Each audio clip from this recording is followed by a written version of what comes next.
అంటే యాక్చువల్గా దీని గురించి సపరేట్గా మాట్లాడదాం, ఎందుకంటే నేను చాలా మంచి మూడ్లో వచ్చాను. నేను 2 సంవత్సరాలు ఇంత ఇంత ఎఫెక్టివ్గా పోలీస్ డిపార్ట్మెంట్ పనిచేసి మా డిపార్ట్మెంట్ అందరినీ నేను అప్రిషియేట్ చేసుకునే మంచి పొజిషన్లో అలాంటి విజ్ఞత లేని వాళ్ళ గురించి మాట్లాడి నన్ను నేను తగ్గించుకోదలుచుకోలేదు.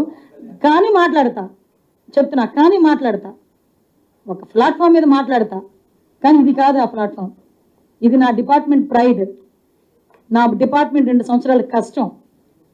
ఈ కష్టానికి ఈ ప్రైడ్కి సంబంధించి ఎవరో విజ్ఞత లేని వాళ్ళు మాట్లాడితే దాని గురించి ఈ ప్లాట్ఫామ్ మీద సమాధానం చెప్పను, వేరే ప్లాట్ఫామ్ మీద అతి తొందరలో సమాధానం చెప్తా.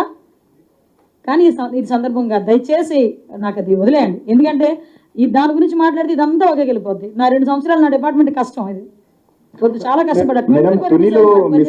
పాప జ్ఞానేశ్వరికి సంబంధించిన అప్డేట్స్ ఏమున్నాయి మేడం? జ్ఞానేశ్వరికి సంబంధించి నిజంగా చాలా దురదృష్టం. నేను ప్రతిరోజు మార్నింగ్ ఈవినింగ్ ఎస్పీ గారితో నేను మాట్లాడుతున్నా. మై గాడ్స్, అంటే ఆ తల్లికి కంపల్సరీగా నా సపోర్ట్ కూడా ఉండాలి. యాజ్ ఎర్లీ యాజ్ పాసిబుల్ నేను కూడా అమ్మాయిని వెళ్ళి కలుస్తాను ఒకసారి. నా చిన్నపిల్ల ఎక్కడైతే తప్పింది, ఆఖరికి ఆ డాగ్ ఏదైతే అమ్మాయిని అసిస్ట్ చేసి వెళ్ళిందో ఆ డాగ్ చనిపోయిన తర్వాత కూడా పోస్ట్ మార్టం కూడా చేయడం జరిగింది. ఆ రిపోర్ట్ కూడా రావడానికి ఒక one day post mortem report వస్తుంది.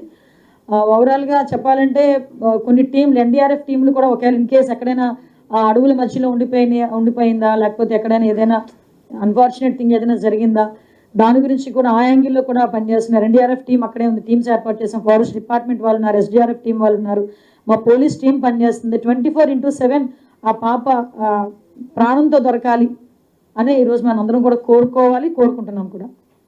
మేడం, సైబర్ క్రైమ్లో ఇప్పుడు చాలా వరకు చాలా కట్టడి చేశారు, కానీ పోలీసులకు చిన్న సమస్య వస్తుంది. కేసెస్ వాళ్ళని